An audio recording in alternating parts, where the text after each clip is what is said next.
Hello student, welcome to our new video. इस video में हम देखने वाले हैं कक्षा 9वीं के छात्रों का जो सामाजिक विज्ञान का आपका जो पेपर है त्रैमासिक परीक्षा का, उस प्रश्न पत्र के प्रश्न यहाँ पे आपके लिए लेकर के आ चुके हैं। और यहाँ पे आप जो देखने वाले हैं, आपको समय वही मिलने वाला है। समय 3 घंटे का। आपकी जो कुल प्रश्नों की संख्या इसमें रहने वाली है सामाजिक के पेपर में, वो है 23। आपका 75 अंक का इसका पूर्णांक रहने वाला है। तो हम देख लेते हैं सभी प्रश्न, साथ में उनके आंसर। यहाँ पे आपके सही विकल्प शुरू होते हैं यहाँ से। भारत का क्षेत्रफल विश्व के कुल क्षेत्रफल का कितना है? तो इसका 2.4% आंसर हो जाएगा, 2.4%। अगला क्वेश्चन है आपका यहाँ पे, निम्न में से किस नदी को मध्य प्रदेश की जीवन रेखा कहा जाता है? तो नर्मदा नदी को मध्य प्रदेश की जीवन रेखा कहा जाता है। अगला क्वेश्चन है, प्रथम विश्व युद्ध कब लड़ा गया? इसका आंसर आपका हो जाना है सन 1914 से सन 1918 के बीच जो है वो प्रथम विश्व युद्ध लड़ा गया था। अगला क्वेश्चन आपका है, आरंभ में मित्र राष्ट्रों का नेतृत्व किनके हाथों में था? तो सोवियत संघ और अमेरिका के हाथों में जो है वो आरंभ में मित्र राष्ट्रों का संघ नेतृत्व था। अगला क्वेश्चन है आपका, प्रारूप कमेटी के अध्यक्ष थे तो डॉक्टर भीमराव अम्बेडकर। इसका आंसर हो जाना है आपका। अगला क्वेश्चन है, भारतीय संविधान लागू हुआ था? इसका सही आंसर है ऑप्शन नंबर बी, 26 जनवरी सन 1950 को इसका जो आपका भारतीय संविधान है वो लागू हुआ था। अगला क्वेश्चन है, इसके बाद आपका रिक्त स्थान की पूर्ति कीजिए। यहाँ पे आप देखेंगे भारत की भूमि का क्षेत्रफल कितना है? तो 32,87,263 वर्ग किलोमीटर यदि आप लिखेंगे तो ये आपका सही आंसर होगा, यानी कि 32,87,263 वर्ग किलोमीटर यहाँ पे आपका आंसर रहेगा। अगला क्वेश्चन है आपका, खालिस्तान नदी गंगा नदी की सबसे बड़ी सहायक नदी है। तो यहाँ पे आप यमुना आंसर लगाएंगे। यमुना नदी जो है वो गंगा नदी की सबसे बड़ी सहायक नदी है। अगला क्वेश्चन है आपका, कार्ल मार्क्स ने खालिस्तान नामक ग्रंथ की रचना की थी? तो कार्ल मार्क्स ने दास कैपिटल नामक ग्रंथ की रचना की थी, तो इसका आंसर दास कैपिटल आप यहाँ पे लिखेंगे। अगला क्वेश्चन है आपका, संविधान सभा की प्रथम बैठक खालिस्तान में हुई? तो तारीख का नाम यहाँ पे आपसे पूछ रहा है। तो संविधान सभा की बैठक 9 दिसंबर सन 1949 को सर्वप्रथम हुई थी। 9 दिसंबर सन 1949 आप यहाँ पे आंसर लिखेंगे। फोर्थ वाले का आंसर है 9 दिसंबर सन 1949। अगला क्वेश्चन है आपका, जो क्रिया आय प्राप्त करने के लिए की जाती हैं उन्हें क्या कहते हैं? तो यहाँ पे आप व्यवसाय आंसर लिखेंगे। 5वें में व्यवसाय आंसर है, आप लिखते जाइए आंसर। पेन कॉपी ले लीजिए, सभी के क्वेश्चन के आंसर मैं आपको बोलता जाऊंगा, आप लिखते जाएंगे, है ना। ये आपका है, उत्पादन का मुख्य प्रथम आवश्यक कारक खालिस्तान है। तो उत्पादक का मुख्य प्रथम कारक होता है जो लागत। यहाँ पे आंसर लगाएंगे आप, लागत, है ना। लागत है जो वो उत्पादन का मुख्य प्रथम कारक होता है। यहाँ पे आप सही जोड़ियों को चिन्हित कर देता हूँ मैं, आप देख लेंगे। राजस्थान भारत का सबसे बड़ा राज्य है क्षेत्रफल की दृष्टि से। ड्यूमा रूस की संसद को कहा जाता है। खरीफ की फसलें हैं यहाँ पे ज्वार बाजरा। हरित क्रांति, उत्पादन में वृद्धि। डॉक्टर राजेंद्र प्रसाद संविधान सभा के अध्यक्ष हैं थे। देश का सर्वोच्च कानून संविधान है। यहाँ पे आपकी इस प्रकार से सही जोड़ियाँ कंप्लीट हो जाती हैं। चलिए आगे देखते हैं। सत्य असत्य का चयन कीजिए। भारत के दक्षिण में हिंद महासागर स्थित है, सत्य हो जाएगा। भारतीय संविधान की प्रस्तावना संविधान की आत्मा है, सत्य। मतदान करने की आयु 18 वर्ष, सत्य।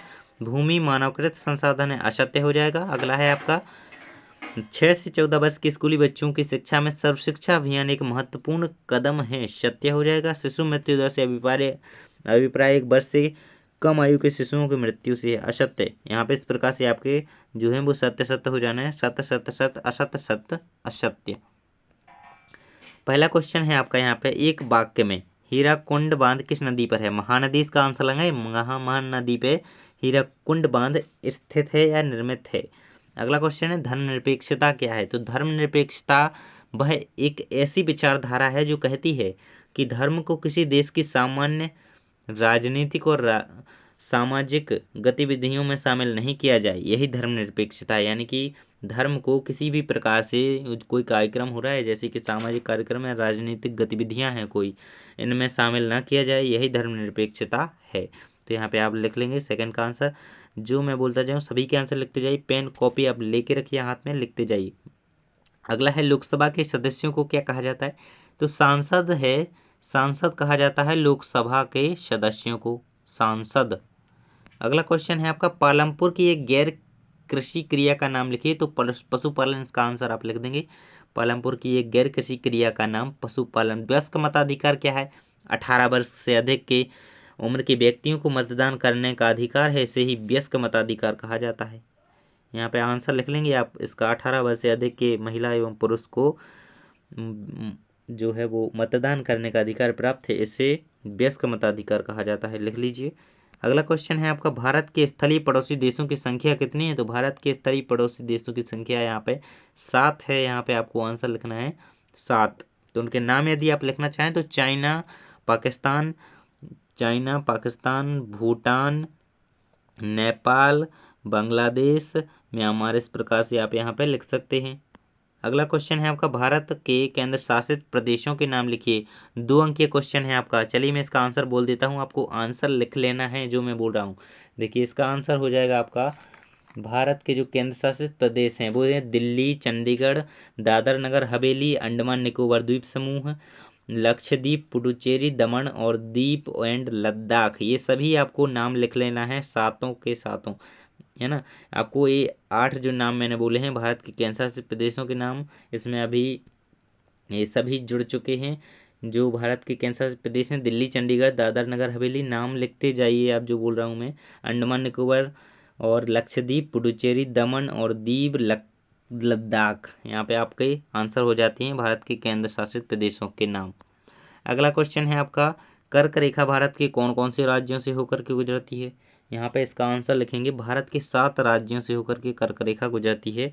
मध्य प्रदेश, गुजरात, छत्तीसगढ़, पश्चिम बंगाल, त्रिपुरा, मिजोरम। आप यहाँ पे आंसर लिखेंगे मध्य प्रदेश, गुजरात, छत्तीसगढ़, पश्चिम बंगाल, त्रिपुरा, मिजोरम। यहाँ पे इस प्रकार से आप आंसर लिख लेंगे, जो मैंने बोले हैं वही लिखते जाइए। अगला क्वेश्चन है आपका इसका 7वां वाला, ये 7वां वाला क्वेश्चन है आपका, भारत के पड़ोसी देशों के नाम लिखिए। पड़ोसी देशों के नाम यहाँ पे आपसे पूछ रहा है, तो भारत के पड़ोसी देशों के नाम निम्नलिखित हैं, इस प्रकार से आप आंसर लिखेंगे। तो पॉइंट में डालेंगे चाइना, पाकिस्तान, नेपाल, म्यांमार, भूटान, अफगानिस्तान, बांग्लादेश, श्रीलंका। इस प्रकार आप सभी के आंसर लिख देंगे। यानी कि भारत का पड़ोसी देश चाइना, पाकिस्तान, भूटान, नेपाल, म्यांमार, अफगानिस्तान, बांग्लादेश, श्रीलंका। इस प्रकार से आप सभी के नाम लिख देंगे। 8वां वाला क्वेश्चन है आपका, क्षेत्रफल की दृष्टि से विश्व के 7 बड़े देशों के नाम लिखिए। 2 अंकीय क्वेश्चन है आपका 8वां वाला, ये क्वेश्चन आप जरूर याद करेंगे। क्षेत्रफल की दृष्टि से विश्व के 7 बड़े देशों के नाम निम्नलिखित हैं, इस प्रकार से आप आंसर लिखेंगे। पहले पॉइंट में डालेंगे आप रूस विश्व का सबसे बड़ा देश है, पहला पॉइंट इस पर डालेंगे। दूसरा है आपका वो कनाडा, थर्ड आपका चाइना आ जाएगा, फोर्थ संयुक्त राज्य अमेरिका, 5वां आपका ब्राज़ील, 6वां ऑस्ट्रेलिया और 7वें नंबर पे हमारा इंडिया यानी कि भारत। इस प्रकार से आप रूस, कनाडा, चाइना, संयुक्त राज्य अमेरिका, ब्राज़ील, ऑस्ट्रेलिया, भारत, ये हमारे विश्व के सबसे बड़े देश यानी कि क्षेत्रफल की दृष्टि से ये बड़े देश हैं 7, इनके नाम आप लिख देंगे। अगला क्वेश्चन कह रहा है कि फ्रांस की क्रांति की शुरुआत किन परिस्थितियों में हुई? कोई 2 बिंदु लिखिए। यहाँ पे 2 अंक का क्वेश्चन है, कोई 2 बिंदु आपसे पूछ रहा है। फ्रांस की क्रांति की शुरुआत किन परिस्थितियों में हुई, यहाँ पे आपसे क्वेश्चन कर रहा है। इसका आंसर आप लिखेंगे, देखिए यहाँ से उत्तर लिखेंगे। चलिए मैं बोलता हूँ, फ्रांस की क्रांति की शुरुआत निम्न परिस्थितियों में हुई, इस प्रकार लिखेंगे। फिर पहला पॉइंट डाल के आप लिखेंगे इस पे कि नेपोलियन नाम के एक जनरल ने क्रांतिकारी सरकार को उखाड़ फेंका। ये आपका पहला पॉइंट यहाँ पे कंप्लीट हो जाएगा। सेकंड पॉइंट डाल करके आप लिखेंगे बेस्टिल के तूफान के साथ शुरू हुई। तो नेपोलियन नाम के एक जनरल ने क्रांतिकारी सरकार को उखाड़ फेंका, इस प्रकार से फ्रांस की क्रांति कुछ इन परिस्थितियों में शुरू हुई और बेस्टिल के तूफान के साथ शुरू हुई। तो दोनों पॉइंट आपके यहाँ पे कंप्लीट हो जाते हैं, इसी प्रकार आप लिख लेंगे।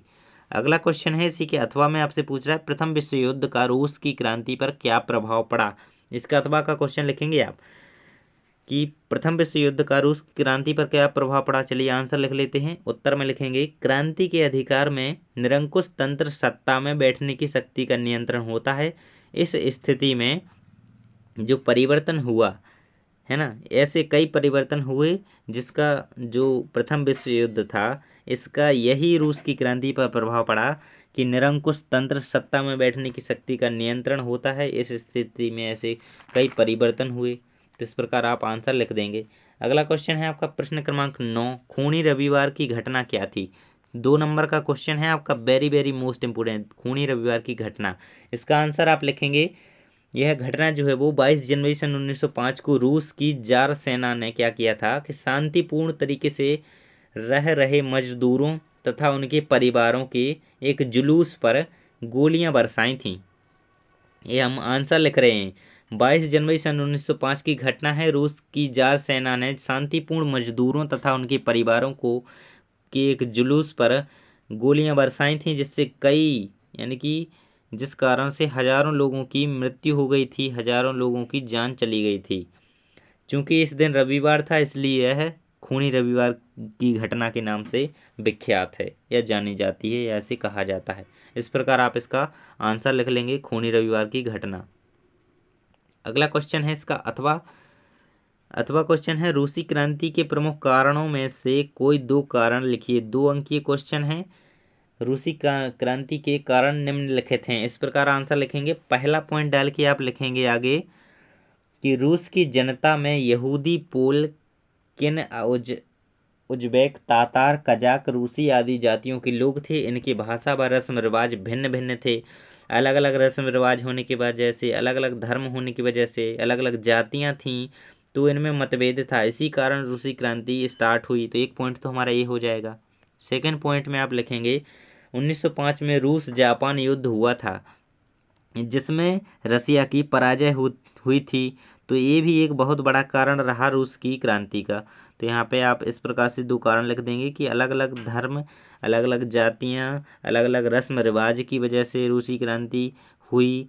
और एक ये लिख देंगे कि रूस और जापान के युद्ध में रूस की पराजय एक बहुत बड़ा कारण था, जिसके कारण रूसी क्रांति स्टार्ट हुई या शुरुआत हुई।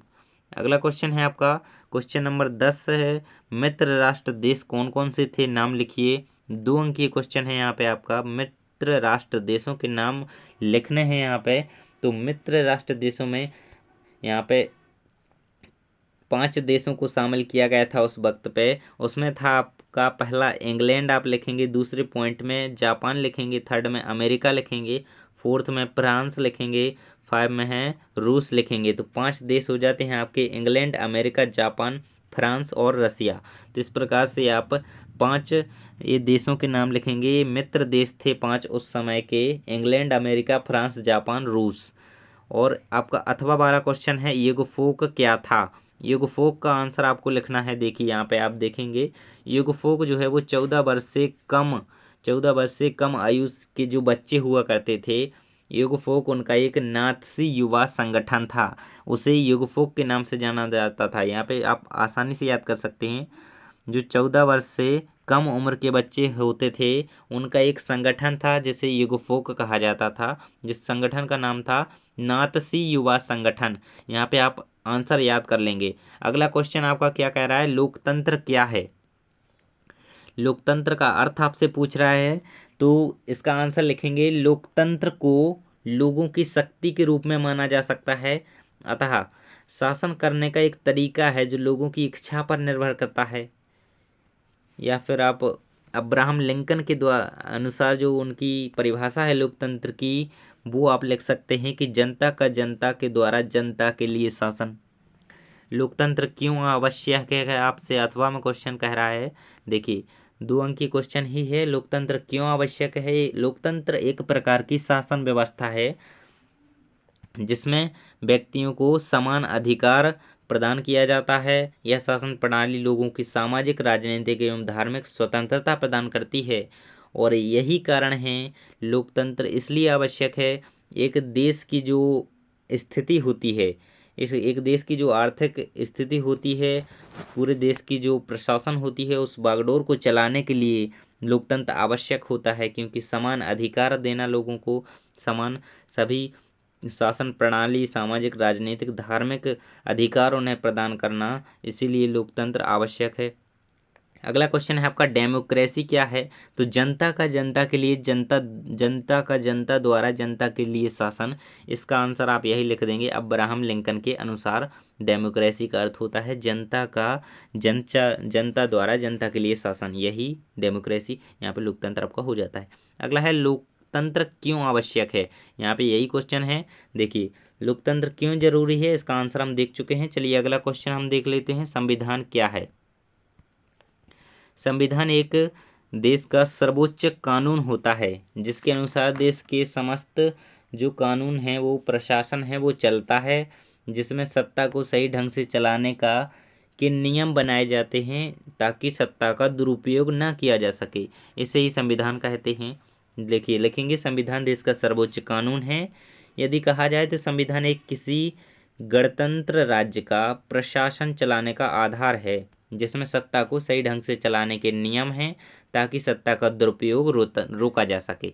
अथवा वाले क्वेश्चन का आंसर आप यहाँ पे देखेंगे, मौलिक अधिकार क्या है। मौलिक अधिकार क्या है आपसे क्वेश्चन पूछ रहा है। मौलिक अधिकार आपको पता होगा कि मौलिक अधिकार 6 हमें प्राप्त हैं। तो भारतीय संविधान के अनुसार भारत के प्रत्येक नागरिक को जीवन के लिए कितने यानी कि 6 मौलिक अधिकार प्राप्त हैं। तो मौलिक अधिकार तो प्राप्त हैं, लेकिन इन्हें क्या कहते हैं, जो ऐसे जो सामान्य स्थिति में भी सरकार द्वारा सीमित नहीं किया जा सकते, उन्हें हम मौलिक अधिकार कहते हैं। और जिनका सुरक्षा प्रहरी स्वयं सर्वोच्च न्यायालय है, मौलिक अधिकार कहलाते हैं, जो हर एक व्यक्ति को भारत में प्राप्त हैं। विश्व में हर जगह लिखित या अलिखित संविधान होता है। कुछ व्यक्तियों को कुछ मूल अधिकार प्रदान किए जाते हैं, जिसके अनुरूप वह जीवन यापन करते हैं, उन्हें मौलिक अधिकार कहते हैं। इस प्रकार आंसर लिख दीजिएगा। अगला है रबी और खरीफ की फसलों के नाम लिखिए। तो रबी खरीफ की फसलों के नाम यहाँ पे आप देखेंगे, प्रश्न क्रमांक 14 का उत्तर देखेंगे। तो रबी की फसल में आप लिखेंगे, इस प्रकार से आप कर लेंगे रबी एंड खरीफ। तो यहाँ पे लिखेंगे आप, रबी की फसल होती है वो अक्टूबर नवंबर में बोई जाती है, और खरीफ की फसल मानसून के आरंभ में बोई जाती है, यानी कि जुलाई में बोई जाती है। इस प्रकार से आप लिख देंगे। उदाहरण हो गए रबी की फसल के, वो गेहूँ, सरसों, चना इत्यादि। और खरीफ की फसल का उदाहरण सोयाबीन, धान, उड़द। इस प्रकार से आप इसके उदाहरण लिख देंगे, है ना। तो आपका प्रश्न क्रमांक 14 कंप्लीट हो जाएगा रबी खरीफ की फसल का। चलिए आगे देख लेते हैं। सिंचाई के मुख्य साधन क्या है। अगला क्वेश्चन है आपका, सिंचाई के मुख्य साधन। यहाँ पे आप देखेंगे नलकूप, तालाब, नहर और कुआं। इस प्रकार से यहाँ पे नाम लिख देंगे तो आपको 2 अंक मिलेंगे ही मिलेंगे। अगला क्वेश्चन है आपका, बेरोजगारी क्या है। बेरोजगारी या बेकारी जिसे हम कह सकते हैं। यहाँ पे आपको रबी और खरीफ की फसलों के नाम लिखने हैं। तो रबी की फसलों के नाम आप गेहूं, सरसों, चना लिखेंगे, और उड़द, सोयाबीन, धान ये खरीफ की फसलों के नाम लिखेंगे। यहाँ पे आपको अंतर नहीं स्पष्ट करने हैं, केवल आपको फसलों के ही नाम देना है बस, है ना। चलिए देख लेते हैं आगे। अगला क्वेश्चन कह रहा है, बेरोजगारी से आशय क्या है। तो बेरोजगारी या बेकारी वह स्थिति है जब व्यक्ति काम करने के लिए इच्छुक हो और योग्य भी हो, और वर्तमान की मजदूरी दर पर उसे कार्य उपलब्ध ना हो, कार्य ना मिले, यह एक प्रकार की बेरोजगारी है। तो आप लिख देंगे कि जब व्यक्ति काम करने के लिए इच्छुक हो, योग्य हो, और उसे काम ना मिले, वर्तमान मजदूरी की दर पर काम ना मिले, तो उसे बेरोजगारी कहते हैं। इस प्रकार आप आंसर दे देंगे। अगला क्वेश्चन आपसे कह रहा है कि जन्म दर से क्या समझते हैं। देखिए जन्म दर से क्या समझते हैं, तो प्रति 1000 व्यक्तियों पर जीवित जन्मों की संख्या की माप को जन्म दर कहा जाता है। आंसर लिख लेंगे 15 का। अथवा वाले का आंसर लिखेंगे 1000 व्यक्तियों पर जीवित जन्मों की संख्या की माप को जन्म दर कहते हैं। आंसर इस प्रकार से हो जाएगा। अगला क्वेश्चन है, मनरेगा का पूरा नाम लिखिए। तो यहाँ पे आंसर लिखेंगे आप, महात्मा गांधी राष्ट्रीय ग्रामीण रोजगार गारंटी अधिनियम। यहाँ पे आपका मनरेगा का पूरा नाम हो जाएगा महात्मा गांधी राष्ट्रीय ग्रामीण रोजगार गारंटी अधिनियम। अथवा वाला क्वेश्चन है, इसका निर्धनता से क्या आशय है या गरीबी क्या है। तो गरीबी ये है कि जब कोई व्यक्ति है तो उसके पास इतनी भी राशि उपलब्ध ना हो कि वो अपने खाने पीने की व्यवस्था कर पाए, यानी कि खाद्य वस्तुएं खरीद सके, जिसका वह उपयोग कर सके।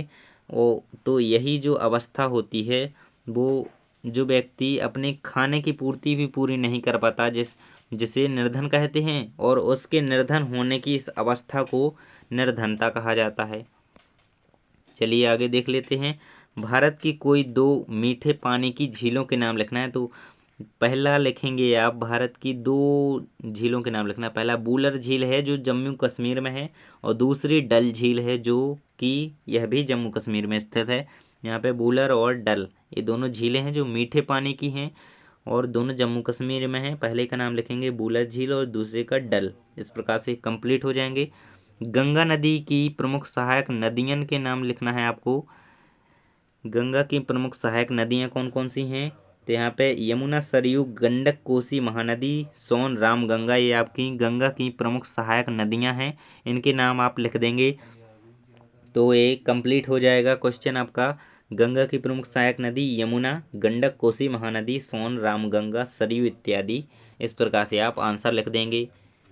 अगला क्वेश्चन है आपका, रूसी क्रांति के कोई 3 प्रभावों को स्पष्ट कीजिए। और इसके बाद अथवा वाला क्वेश्चन है, रूसो कौन था। 3 अंकीय क्वेश्चन स्टार्ट होते हैं। तो जो आगे आपके क्वेश्चन हैं इन सभी के आंसर हम आपको अगली वीडियो में जल्दी ही प्रोवाइड कराएंगे। तो यहाँ तक कि आप क्वेश्चन जरूर तैयार कीजिए। Thanks for watching. मिलते हैं अगले वीडियो में। सब्सक्राइब कर लीजिए ताकि अगले क्वेश्चन का जो वीडियो आए वो आपको सबसे पहले मिल सके।